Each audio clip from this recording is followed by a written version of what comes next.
नमस्कार, मैं हूं सुनीता शर्मा और आप देख रहे हैं न्यूज एक्सटेंशन। प्रतिदिन की तरह आज हम फिर से हाजिर हैं एक नई खबर के साथ। तो आइए देखते हैं आज के समाचार। हमारे जनपद का था वो 40% से अधिक था और आपको जानकर प्रसन्नता होगी कि वो मात्र 27% एवरेज रह गया है और सिटी का जो 60% था वो 30% से भी कम रह गया है और ओवरऑल जो हमारा रेवेन्यू है वो 5% बढ़ा है। और सबसे बड़ी बात, हमने 11 संविदा कर्मियों की सेवाएं समाप्त की है और लगभग 70 से 80% कार्मिकों का हमने ट्रांसफर किया है, आपस में इंटरचेंज कर दिया है। हर वर्ष हमारे ट्रांसफार्मर फूकते थे और विगत 12 महीने में 100 केवीए का या उससे अधिक का एक भी ट्रांसफार्मर फूका नहीं है, क्षतिग्रस्त नहीं हुआ है। ये है इस अभियान का प्रभाव। और सबसे बड़ी बात, जहां हमें घरों में जाना पड़ता था कि भाई आप स्मार्ट मीटर लगा लीजिए, आप कनेक्शन ले लीजिए, आप बिल भरिए, अब लोग स्वयं आ रहे हैं, अपनी प्रेरणा से आ रहे हैं, इस अभियान के बाद आ रहे हैं और अब हमारे बिजली घरों में भीड़ रहती है कि हमें बिजली का कनेक्शन दीजिए। तो ये प्रभाव हुआ।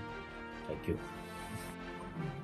जॉइंट मीटिंग डीएम साहब के तत्कालीन एससी साहब के और मेरे बीच में हुई, तो उस मीटिंग के अंदर ये प्रकाश में आया कि बिजली विभाग के कर्मचारी यहाँ विभिन्न प्रकार के यूनियन हैं, उनकी वजह से कुछ सेक्टरों में नहीं जा पा रहे थे, या फिर किसी पर्टिकुलर एक आबादी के दबाव में वहाँ काफी मात्रा में भीड़ इकट्ठी हो जाती थी, या फिर बिजली विभाग के कर्मचारियों के साथ मारपीट की जाती थी, या फिर उनके खिलाफ कोर्ट के माध्यम से मुकदमे लिखवाने या छेड़खानी के मुकदमे लिखवाने की तहरीर लेके लोग विभिन्न थानों पर पहुंच जाते थे।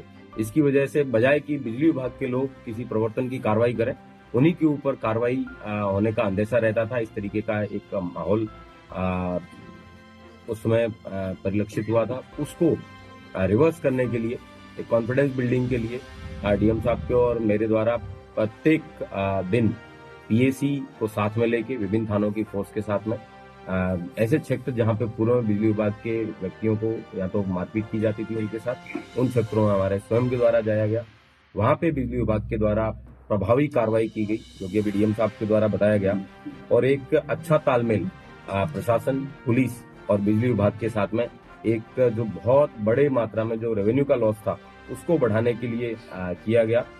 और आप इस बात को मुझे लगता है रेवेन्यू लॉस को कम करने के लिए, जो प्रॉफिट है जो बिजली विभाग का उसको बढ़ाने के लिए, उसके साथ साथ जो व्यक्ति बिजली चोरी करता है वो व्यक्ति तमाम प्रकार की अन्य भी आपराधिक गतिविधियां हैं उनमें भी संलिप्त होने की उसकी आशंका और ज्यादा बढ़ जाती है, क्योंकि एक अपराध वो कर ही रहा है, उसके साथ साथ अन्य भी अपराध करने की आशंका रहती है। उन क्षेत्रों में पूर्व में पुलिसकर्मी भी जाने से पहले कई बार सोचते थे। इसके लिए हम सबने प्रयास किया कि संयुक्त रूप से छापेमारी की कार्रवाई है वो की जाए, और पिछले साल भर में अभी तक जो कार्रवाई की गई है उसमें कुल 181 करोड़ की जो समग्र वित्तीय प्रभाव है वो बिजली विभाग का बचत हुई है। डीएम साहब ने जैसा आपको पूर्व में बताया कि जो 100 मिलियन यूनिट की बिजली की बचत, जो कि 60 करोड़ रुपए की डायरेक्ट, मतलब इसको हम काउंट कर सकते हैं, राजस्व वृद्धि जो हुई है। और इन सब चीजों के बारे में, राजस्व के बारे में मैं एससी साहब से अनुरोध करूंगा कि वो राजस्व वृद्धि के बारे में बताएं और किस तरीके से जो प्रभावशाली लोग थे, चाहे वो धार्मिक स्थल थे या फिर जो विद्युत चोरी में भी जो लोग लिप्त थे, उन सब के ऊपर कार्रवाई करके एक अच्छा माहौल है वो बनाने में संयुक्त रूप से हम लोग सफल रहे। सर, कितने लोगों पर अब तक मुकदमा? पहले आप एससी साहब को सुनिए, उसके बाद। चलाया गया हमारे जनपद संभल में, खासतौर संभल टाउन के अंतर्गत स्थितियां बहुत ही विकट थी। लोगों का लोग बिजली बिल भरने से एकदम दूर रहते थे बिल्कुल, और प्रशासन को या बिजली विभाग के जो कर्मचारी अधिकारियों को भगा देते थे कि हम उनको बिल्कुल भी जमा करने के लिए मतलब कि पहुंच नहीं पाते थे। तो उसके बाद प्रशासन के सहयोग से काफी हमारे यहाँ चीजें सुधरी हैं। तो उसी आंकड़ों के बारे में थोड़ा जानकारी देना चाहूंगा मैं। लगभग हम लोगों ने, जैसे डीएम साहब ने ही बताया कि मुख्यतः एलटी केबल लगाने से, आर्मर्ड केबल लगाने से हमारी बिजली चोरी की रोकथाम हुई। इससे लगभग 155 किलोमीटर की हमने केबल लगाई। स्मार्ट मीटर की स्थापना भी की गई, लगभग 50,000 स्मार्ट मीटर की स्थापना हुई। इससे भी काफी हमारी चोरी के रुकने की पूरी प्रभाव पड़ा। इसके अलावा जो 100 मिलियन यूनिट्स की हमने बचत करी, जो कि एवरेज 6 रुपए के रेट के हिसाब से लगभग 7 करोड़ का राजस्व बनता है। उससे हमारा प्रत्यक्ष रूप से 60 करोड़ का राजस्व बचा। इसके बाद ही बेहतर बिलिंग एफिशिएंसी बढ़ी, हमारी बिलिंग बढ़ेगी तो कलेक्शन एफिशिएंसी बढ़ी, उससे लगभग हमारा 51 करोड़ रुपए का भी रेवेन्यू हम लोग को की आय अर्जित हुई है।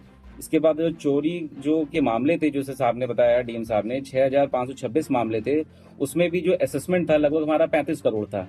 तो ओवरऑल अगर आप विगत वर्ष की तुलना करेंगे तो लगभग हमें 181 करोड़ का फायदा हुआ। 181 करोड़ का प्रत्यक्ष रूप से हमें मुनाफा हुआ। इसके अलावा हाँ, ट्रांसफॉर्मर्स के भी डैमेज काफी होते थे। हमारे जो छोटे ट्रांसफॉर्मर्स हैं और चाहे मध्यम वर्ग के हों चाहे हाई कैपेसिटी के ट्रांसफॉर्मर्स हैं, उसमें भी काफी क्षतिग्रस्तता थी, पर वो भी इसी वजह से कम हुए। चोरी कम हुई तो उन पे लोड कम हुआ, लोड कम होने से क्षतिग्रस्तता भी कम हो गई। तो ओवरऑल पूरा विद्युत विभाग इसको प्रशासन की मदद से बहुत महत्वपूर्ण सहयोग से हमने लगभग 181 करोड़ रुपए का रेवेन्यू हम लोगों ने बचाया। इसके अतिरिक्त हम लोगों ने जो प्रभावशाली लोग थे और ये सब कई लोग थे, तो जो उसके हिसाब से 11 जनरली संविदा कर्मियों की बहुत सी शिकायतें आती रहती हैं, तो जो संविदा कर्मी थे उनकी भी हम लोगों ने शिकायतों पे एड्रेस किया, उनको भी स्थानांतरित किया, उनका क्षेत्र भी परिवर्तित किया। इसके अलावा गुन्नौर और कैथल क्षेत्र में भी बहुत ही ज्यादा लाइन हानियां थी, उसको भी रिमूव करने के लिए अभियान चला रहे हैं प्रशासन की मदद से। और थोड़ा सा ओवरऑल जो हम डिस्ट्रिक्ट संभल का, जैसे डीएम साहब ने बताया कि ओवरऑल रेवेन्यू जो था हम लोग का संभल डिस्ट्रिक्ट का लगभग 35 से 40% हमारा लाइन लॉस था, वो लगभग अब 27% आ चुका है, जो विगत वर्षों से लगभग 12% कम हो चुका है। इस प्रकार जो हमारे ओवरऑल राजस्व की वृद्धि भी है, उसमें भी लगभग 5% की वृद्धि हुई है।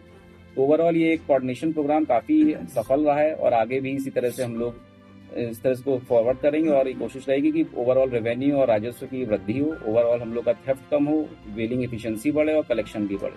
ताकि सर इस बुलेटिन में फिलहाल इतना ही। कल फिर मिलेंगे कुछ नई कुछ ताजा खबरों के साथ। तब तक के लिए नमस्कार।